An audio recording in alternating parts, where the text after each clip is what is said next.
Quando Gilberto já estava mais ou menos 6 meses passando pelo processo do câncer, ele foi dar uma entrevista para a Ana Estela Pinto, da Folha de São Paulo. Era o dia que a gente ia para Mantiqueira passar o feriado de Réveillon.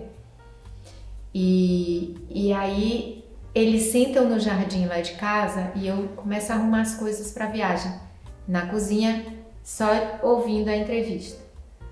E ele começa a falar as coisas mais incríveis para a Ana Estela e vai me dando uma inveja. Eu falei, como que esse homem tá falando essas coisas para mim? Tá falando para outra jornalista.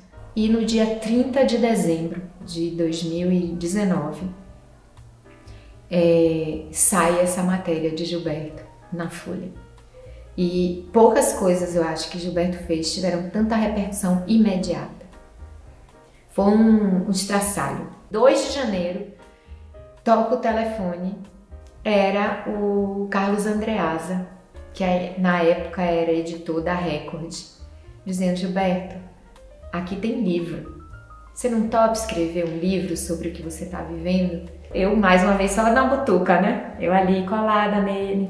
Ele diz: eu tô muito cansado já, não tenho condição de escrever um livro, mas se vocês contratarem um jornalista para fazer esse trabalho comigo, pode ser que dê. Mas eu dei um pulo, um salto assim na frente dele. Mas essa jornalista sou eu, você tem que me contratar para escrever esse livro com você. O livro se chama Os Últimos Melhores Dias da Minha Vida, título dado por Gilberto, que dizia assim: não é que eu não tenha tido outros dias maravilhosos na minha vida, mas ter dias maravilhosos vivendo uma situação de um diagnóstico e tratamento de câncer de pâncreas e assim mesmo transformá-los nos melhores, aí sim é extraordinário.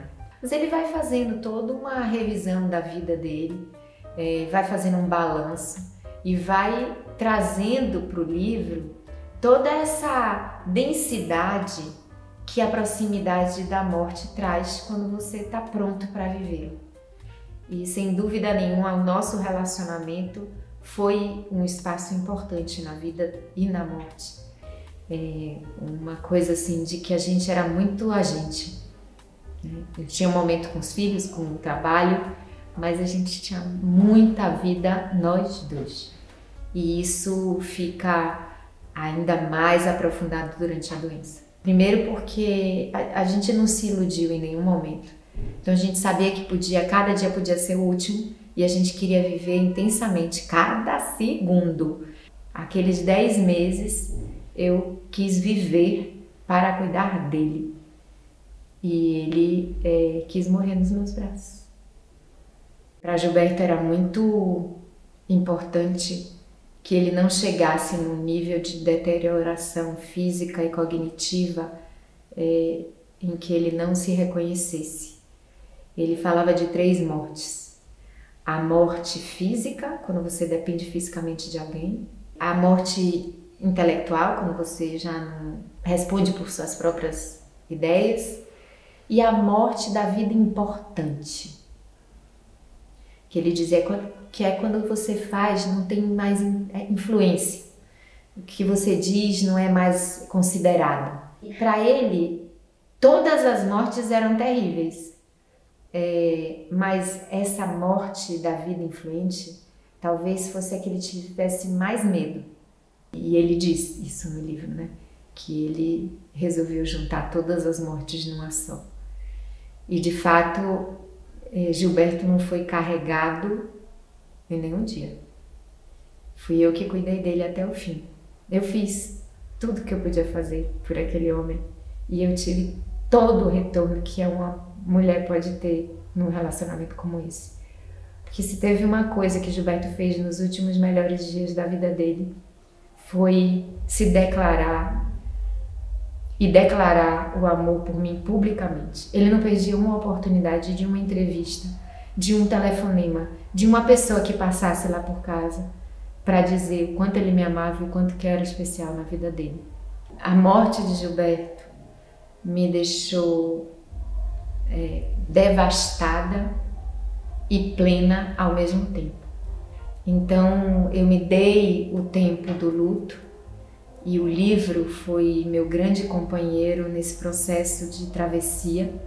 Foi muito importante poder eternizar tudo aquilo que eu não queria perder. Eu já tinha perdido ele, eu não queria perder a nossa história.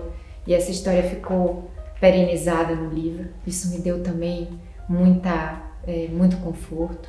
Eu acho que aquele momento ali também me preparou para estar aberta a uma outra vida. Então, quando eu parava de cuidar dele, ele dormia aí no meu travesseirinho à noite, minha cabeça ia para todos os lugares que é natural que ela fosse, né? Então, eu fui fazer terapia, fui fazer yoga para me dar forças para fazer, tanto para estar ali para Gilberto, né? Cuidar dele, mas também eu precisava de força para ir construindo a minha transição. Quando ele foi, a gente já tinha os nossos combinados, eu já sabia que eu ia arrumar tudo, que eu ia para Mantiqueira, que eu ia escrever o livro, que eu ia visitar minha filha na Europa e que nesse meio do caminho eu ia deixar para uma coisa profissional aparecer. E ela apareceu da forma mais inusitada possível, porque eu ainda estava assim no primeiro mês do luto, lá na Mantiqueira, totalmente imersa no livro, toco um telefone,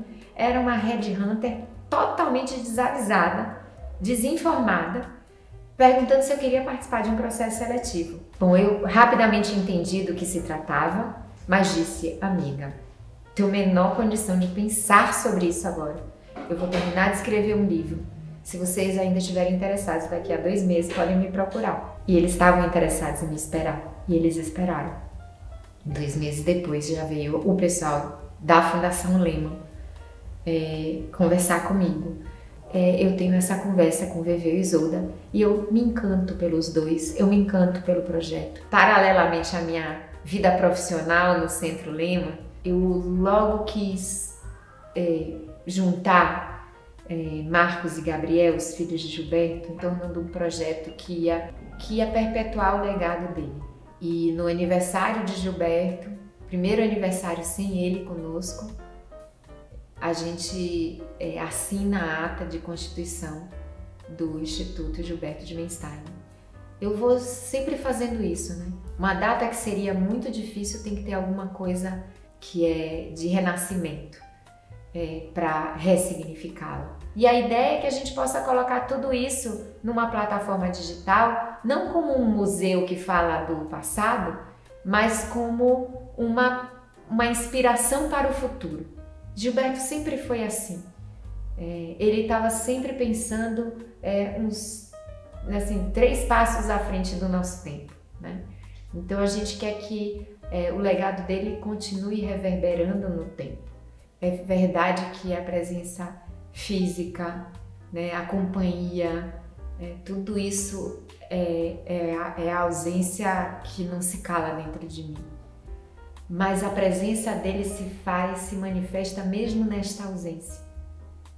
A ausência dele é uma presença constante na minha vida, para me lembrar dos nossos propósitos, para me lembrar das nossas alegrias, dos nossos aprendizados e também para me lembrar de que a vida é breve e que a gente tem que fazer com que cada dia signifique algo.